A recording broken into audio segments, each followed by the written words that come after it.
It was a bright, beautiful morning on the island of Sodor, and Edward was hopping down the track pulling Trevor. He had to take him to the yards to pull away some rubbish, and Trevor was excited. "Not long now, Edward. I love having things to do," he said cheerfully. Edward smiled. "Don't you worry, Trevor. I will have you to the yards in no time," he called. At the junction the signal was down, and they had no choice but to stop. At the other platform, Murdoch was collecting passengers from Thomas's train. "Hello, Edward. It is hard work pulling the express." James was racing in a siding, and thought this was a great opportunity to make a snide comment. "So it appears that size really doesn't matter, Murdoch. When I pull the express, it feels like I'm pulling a few trucks." "Yeah, until you get to a hill," replied Edward. James snorted and didn't say another thing, and Murdoch smiled at Edward. "Thanks for sticking up for me, Edward," he whispered. "Anytime, Murdoch. James is too big for his wheels."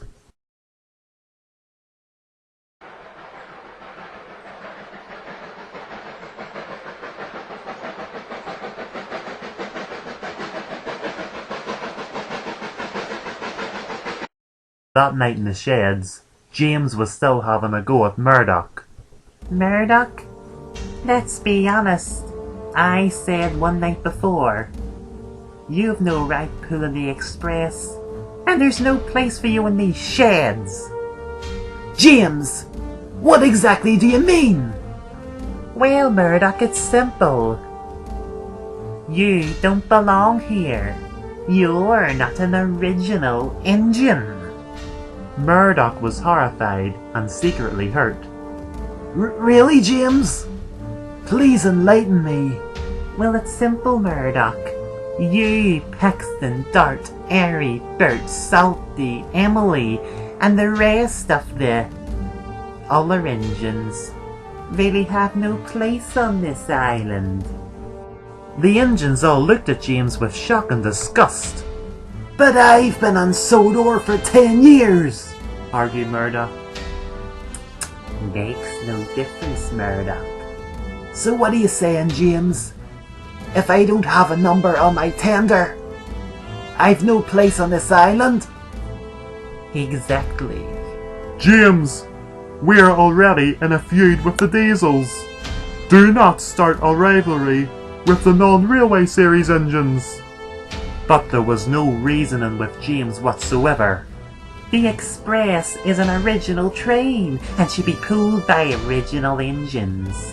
And speaking of original, if the original Sir Topham Hatt saw the amount of engines in Sodor, he would turn in his grave. Even Henry thought this was going too far. "Come on, James, hush!" Thomas was worried. "What are the other engines going to say when they hear about this?" The next morning they all had plenty to say, and they were very cross. "And I thought Sodor welcomed new engines. And I guess that's not the case at all. They're all hostile against us." "And why ain't even new engines?" "Have you heard what James said? According to him, if we have not met the Reverend Audrey, we don't belong in Sodor." Soon the fat controller heard what was happening, and he went straight to James. "You wanna talk dirty? Fine, you can work dirty as well. Work with dirty trucks." James was furious.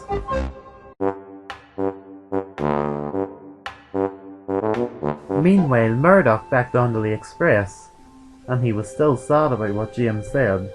Oh, please don't be sad, Murdoch. We don't class you as outsiders. That's me, Duck.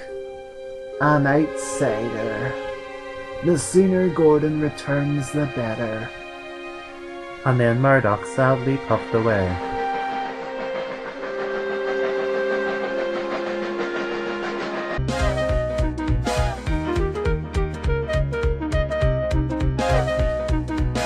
There he is! The engine that never knows how to keep his mouth shut. Last year, we were all your fans, and this year, we don't belong on Sodor. James will never learn. Murdoch tried to stay cheerful and puffed through the island with the express.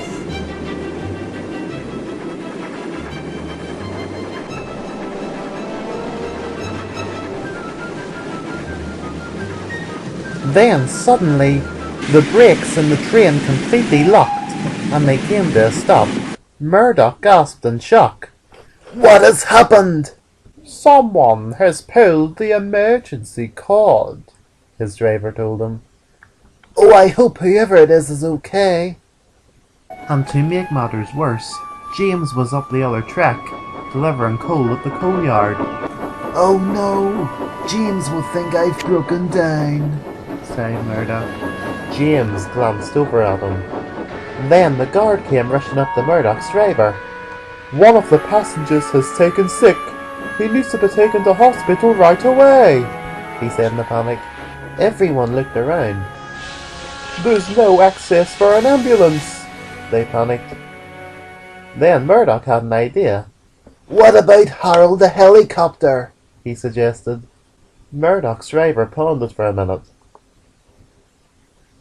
There's nowhere for Harold to land, he sighed. But Murdoch smiled.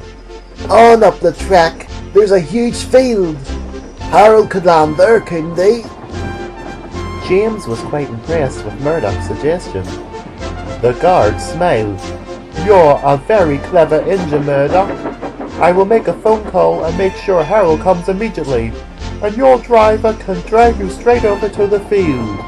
Soon the signalman was informed about what was happening, and Murdoch slowly set off.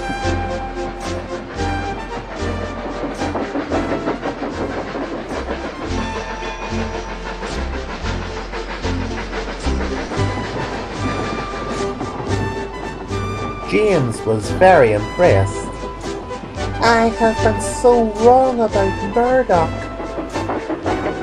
He is fit to pull the express after all.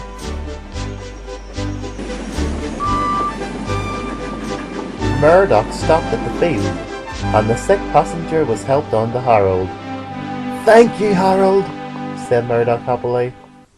Don't mention it, always happy to help, called Harold. That night, James asked the Fat Controller to invite all the other engines to Tidmouth Sheds, and he had something to say. Engines? Or I should say, Sodor engines. I have been very foolish lately, and been very horrible to you, and especially Murdoch. Today, Murdoch proved that he is fit to pull the express. There was an emergency, and he acted fast, just like any Sodor engine would. Murdoch, thank you for looking after the express while Gordon's away, and I hope you continue on pulling it until he comes back. Murdoch beamed. We're steam, and we're diesel, but we're all the Fat Controller's engines, announced James. And everyone was pleased.